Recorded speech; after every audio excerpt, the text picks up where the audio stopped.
Trump has accused Cuba, alleging the South American country was responsible for a series of unexplained events that injured nearly 22 U.S. government officials in Cuba over the course of a year.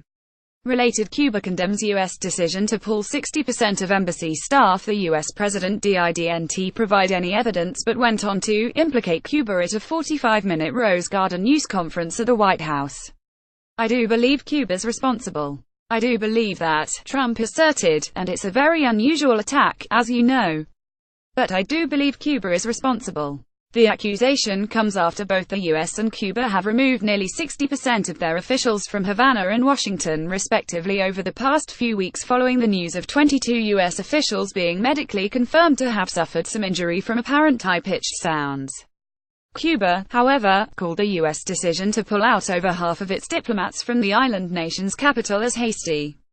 On Saturday, the U.S. released a series of recordings that were sent to the U.S. Navy and to the intelligence services from Havana, with advanced capabilities for analyzing acoustic signals, according to Associated Press.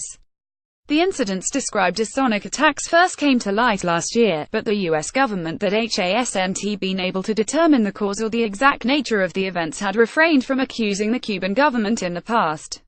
The incident has further embittered the diplomatic ties between the two countries, who have a long history of tumultuous relations.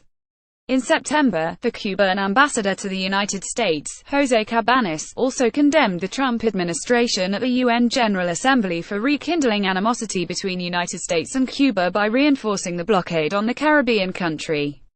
Cabanis said the embargo has led to humanitarian and economic hardships that are extraordinary and growing.